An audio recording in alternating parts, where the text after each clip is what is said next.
Hello everyone, welcome back again to Liverpool Report today. We've got the latest updates on our beloved club Liverpool, but before we dive in, make sure to subscribe so you never miss a moment of Liverpool Report news. Let's get started. Liverpool's pursuit of Jeremiafrimpong appears to have hit a snag, with Bayer Leverkusen's managing director denying a deal is close. Frimpong has starred for Leverkusen since joining the German side from Celtic in January 2021.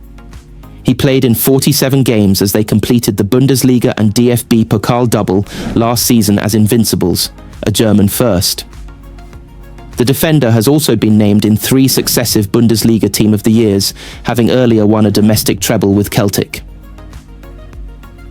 The Dutchman has again been a key man under Xabi Alonso this season, though it has been a disappointing campaign.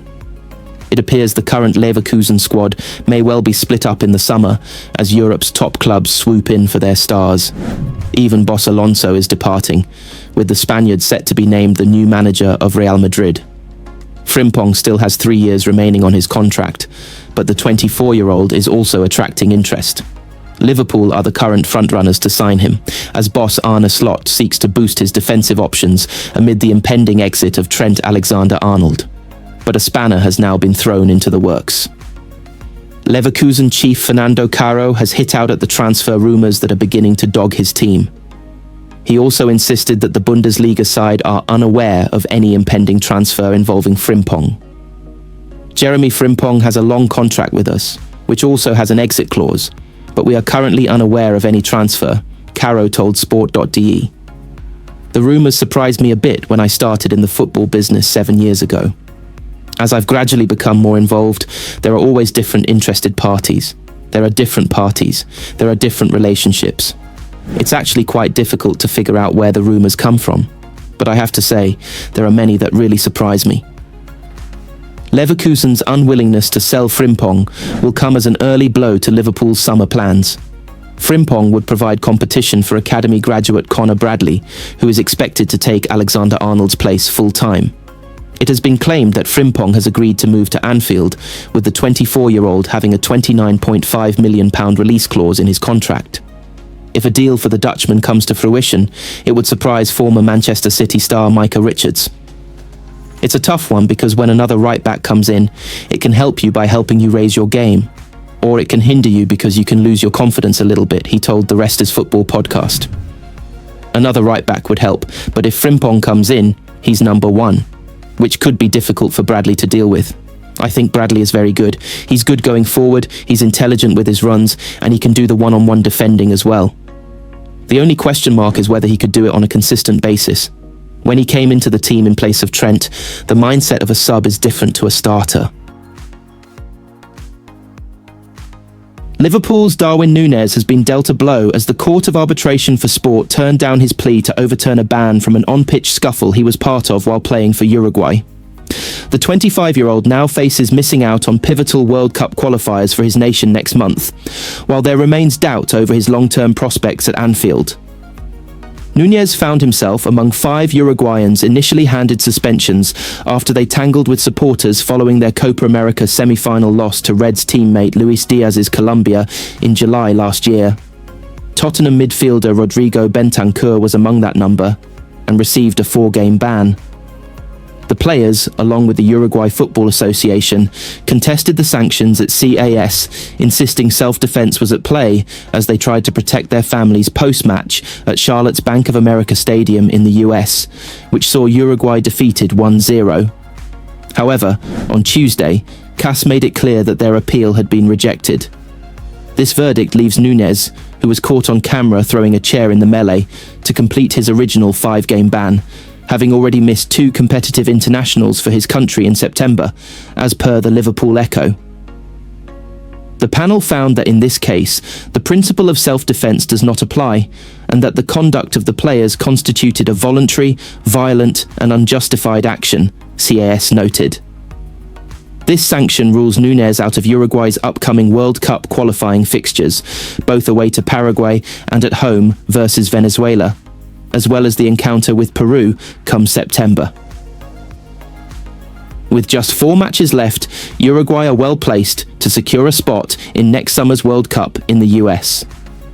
They currently sit third in the 10-team South American division, with the top 6 nations automatically advancing. Nunez has had a challenging season with Liverpool, netting a mere 7 goals in 45 appearances and making only 1 Premier League start since Boxing Day for the newly crowned champions.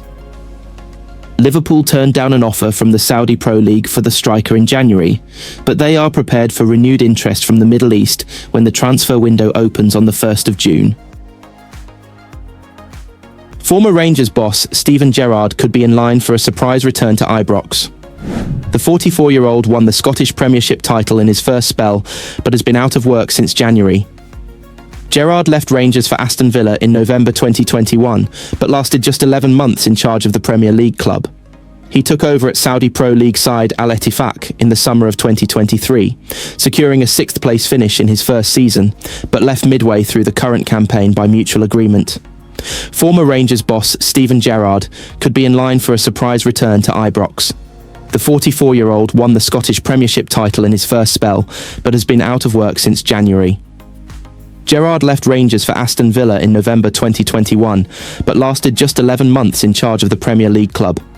He took over at Saudi Pro League side Al-Ettifaq in the summer of 2023, securing a 6th place finish in his first season, but left midway through the current campaign by mutual agreement. According to The Telegraph, Gerrard is one of a number of names in the running. The number of contenders is said to be in double figures at this stage, with former Premier League bosses in the conversation. Gary O'Neill, Rob Edwards and Russell Martin are among those in the mix, along with unnamed foreign candidates. Former Southampton boss Martin spent time at Rangers during his playing days, and has been out of work since leaving St Mary's in December. Martin said on Sunday he feels ready to return to management, telling Match of the Day 2.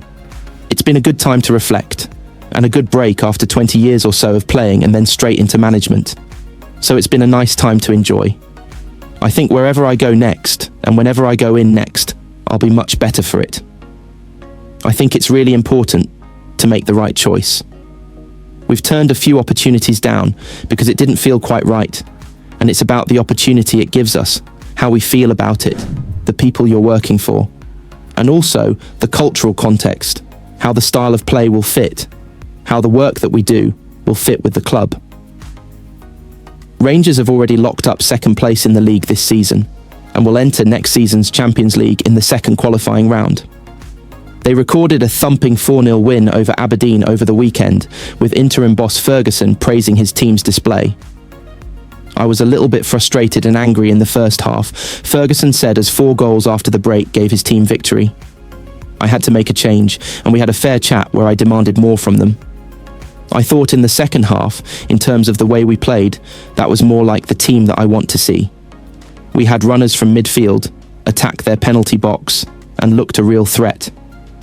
I need to give the boys credit, because they took on board information that I gave them at half-time, and I thought in the second half we were miles in front of Aberdeen.